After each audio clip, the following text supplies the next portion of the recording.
नमस्कार दोस्तों, अगर आप लोगों का भी ईपीएफ खाता है या फिर आप लोग ईपीएफ में कोई अपडेट देखना चाहते हैं तो आप लोगों के लिए वीडियो है। क्योंकि दोस्तों यहाँ पे आप लोगों को 3 गुना तक की पेंशन का फायदा मिल सकता है नई अपडेट के अकॉर्डिंग।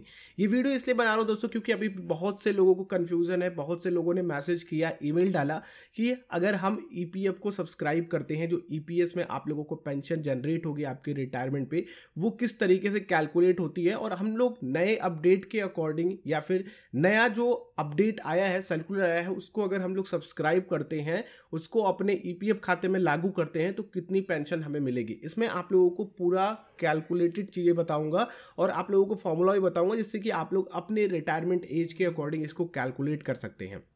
दोस्तों, मैं हूं रवि, आप सभी का एक बार फिर से हमारे और आपके चैनल पे स्वागत करता हूं। इस तरह की वीडियोस मैं आप लोगों के लेकर के आता रहता हूं। तो चैनल पे अगर आप लोग पर्सनल फाइनेंस रिलेटेड वीडियोस देखना चाहते हैं, इन्वेस्टिंग को थोड़ा बहुत समझना चाहते हैं, तो चैनल को सब्सक्राइब कर सकते हैं और बेल आइकन को क्लिक करेंगे तो आने वाली वीडियोस की नोटिफिकेशन आ सकेगी। दोस्तों देखिए, ईपीएफ में 2 तरीके के खाते होते हैं। एक तो जो आप लोगों का ईपीएफ में कॉन्ट्रीब्यूशन हो रहा है वो जाता है ईपीएफ खाते में, ठीक है, जो आप लोगों को पैसा जनरेट करके देता है, जिसमें आप लोग इमरजेंसी वगैरह में पैसे निकाल लेते हो। दूसरा होता है ईपीएस का, जिसमें आप लोगों का कंट्रीब्यूशन लगभग 3% तक जाता है और वो आप लोगों के रिटायरमेंट पे आप लोगों को पेंशन जनरेट करके देता है। दोस्तों, यहां पे जो भी आप लोगों की बेसिक सैलरी होती है उस पर डिपेंडेंसी होती है आप लोगों के रिटायरमेंट अमाउंट पे या फिर पेंशन पे हम बात करते हैं। तो बेसिक सैलरी 15,000 रुपए जो मिनिमम है हम बात करते हैं उसकी, ठीक है। तो 15,000 की बेसिक सैलरी के अकॉर्डिंग अगर आप लोग देखते हो और अगर आप लोगों की बेसिक सैलरी 50,000 हो गई, जब आपने ज्वाइन किया था तो 15,000 थी और अभी प्रेजेंट में आपके रिटायरमेंट के समय मान लीजिए कि वो बेसिक सैलरी बढ़ करके 50,000 रुपए हो गई। लेकिन फिर भी दोस्तों, अगर आप लोग पेंशन अमाउंट को देखोगे तो वो आप लोगों के जो फर्स्ट बेसिक सैलरी थी 50,000, उसी के अकॉर्डिंग आप लोगों को मिलने वाली है। तो दोस्तों, मैं आप लोगों को अगर प्रेजेंट के बारे में बता दूं, फॉर्मूला के बारे में बता दूं, तो इसका फॉर्मूला होता है कि जो भी आपकी बेसिक सैलरी है इनटू जो भी आपने उस कंपनी को सर्विस दी या फिर ईपीएफ में जितने समय तक का आपका खाता था, मान लीजिए कि 40 साल, ठीक है, और आप लोग उसको डिवाइड कर देते हो 70 से, तो आप लोगों की जो भी पेंशन बनती है वो पेंशन कैलकुलेट होकर के आप लोगों के सामने आ जाती है। दोस्तों, मैं आप लोगों को कैलकुलेट करके बताता हूं। मान लीजिए कि आपकी प्रेजेंट बेसिक सैलरी, जो प्रेजेंट रूल आपने अपने ईपीएफ खाते में लगा रखा है अपनी पेंशन के लिए, उसके अकॉर्डिंग तो मान लीजिए कि आपकी 40 साल की एज पे रिटायरमेंट हो रही है और आपकी बेसिक सैलरी 15,000 रुपए है और आप इसको अपने रिटायरमेंट एज पे देखते हो कि आपको पेंशन कितना मिलेगी, तो लगभग 8,500 रुपए आपकी महीने की पेंशन बनेगी।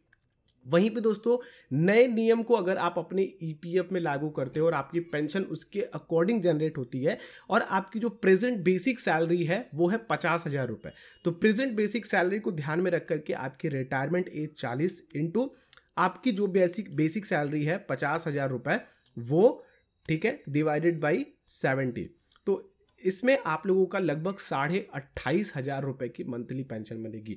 तो दोस्तों, इस तरीके के डिफरेंसेस आप लोगों को देखने को मिलेंगे। अब कई चीज़ें हैं जिनको आप लोगों को पता होना चाहिए, कौन लोग इसके सब्सक्राइब कर सकते हैं और किस तरीके से ये काम करेगी। जो ऑलरेडी इसको सब्सक्राइब करते हैं उनको पैसा वैसा किस तरीके से जमा करना पड़ेगा। देखिए दोस्तों, सबसे पहले हम लोग बात कर लेते हैं कि जो लोग इसको सब्सक्राइब करना चाहते हैं उनको किस तरीके से अमाउंट देना पड़ेगा। देखिए, अगर आप लोग अभी रिटायर्ड नहीं होने वाले हैं, अभी कुछ समय तक सर्विसेज में रहने वाले हैं, तो आप लोगों का जो भी पेंशन के लिए अमाउंट जाएगा वो कट करके जाएगा और उतना ही अमाउंट काटेगा जितना उसकी रिक्वायरमेंट है। बाकी दोस्तों, अगर आप लोग रिटायर्ड होने वाले हो और आप लोग पेंशन जनरेट करवाना चाहते हो तो आप लोगों को या तो इसमें एक्स्ट्रा पैसे डालने होंगे या फिर आपके ईपीएफ खाता से आपका जो भी अमाउंट होगा वो कट करके ईपीएस में चला जाएगा और उस हिसाब से आप लोगों को पेंशन जनरेट होने लगेगा।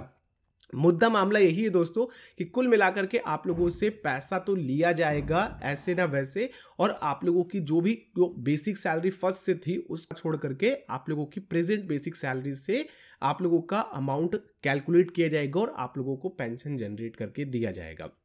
दोस्तों, इसमें कुछ लोग भी आ सकते हैं, जैसे कि आप सर्विस में नहीं हो बट आपने ईपीएफ या फिर ईपीएस से पैसा नहीं निकाला था, तो उस कंडीशन में आप लोग इसको सब्सक्राइब कर सकते हो। हाँ, बशर्ते कि अगर आप लोगों के ईपीएफ में उतना पैसा नहीं है तो आप लोगों को इसमें पैसा उतना डालना पड़ेगा। और दोस्तों, कुछ ऐसे भी लोग हैं जिन्होंने अपना ईपीएफ से तो पैसा निकाल लिया बट ईपीएस से नहीं निकाल पाए। इसका कारण होता है कि जिन्होंने भी 10 साल तक कंटिन्यू किया है अपने ईपीएफ खाते को, उनको फिर एक मुश्त ईपीएफ से पैसा निकालने का मौका नहीं मिलता है।